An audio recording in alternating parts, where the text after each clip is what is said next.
వేరే కుంపటి పెట్టిన తర్వాత ఆయన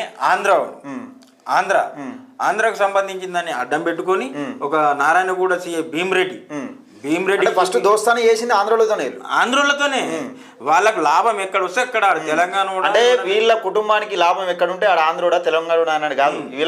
వీళ్ళు మెగా కృష్ణారెడ్డి కూడా ఆంధ్రోడే. ఇలా తెలంగాణ ఆంధ్ర సెంటిమెంట్ రెచ్చగొడుతున్నారు కదా, మళ్ళీ మెగా కృష్ణారెడ్డి కూడా ఆంధ్రోడే. అంత పెద్ద కాంటాక్ట్ అయిపోయింది కదా, వీళ్ళ లాభం కోసం వీళ్ళు ఏమైనా చేస్తారు. ఇప్పుడు చూస్తే అర్థమవుతున్నది. ఇప్పుడు ఈయన పోయి అడిగితే వాడు నువ్వు ఇక్కడికి వస్తే కాలేరకూడదా, ఈయన పెట్టుబడి భూమి అన్ని అమ్ముకొని ఆయనకు లాస్ట్ ఆప్షన్ ఏం లేదు, వేరే ఏం లేదు. ఉన్న భూమి అమ్ముకొని జాగృతి సంస్థలో పనిచేసి ఉన్న భూమి అమ్ముకొని ఒక ఇన్స్టిట్యూట్ పెట్టి కష్టపడి కరీంనగర్లు అన్ని జిల్లాలు తిరిగి అన్ని ఇన్స్టిట్యూట్లో తిరిగి మా అకాడమీ ఉంది, మీరు హైదరాబాద్ లో పలానా లగడికప్పులో ఉంది రండి అని చెప్పి బదిలాడి తీసుకపోయి జాయిన్ చేసుకుంటే ఒక 150 మంది పిల్లల్ని వీడు కట్టగలుపుకొని హిమాయత్ నగర్ లో ఒక కుంపడి పెట్టి అక్కడికి వస్తే కాలేరకూడదా అని చెప్పేసి ఈయనకి చెప్తే ఈ ఇష్యూ కవితక్క మేనమామ దగ్గరికి పోయింది.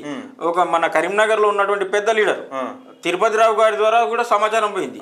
అంటే అబ్బో మేము ఇందులో ఎంటర్ కామనే పరిస్థితికి వచ్చింది.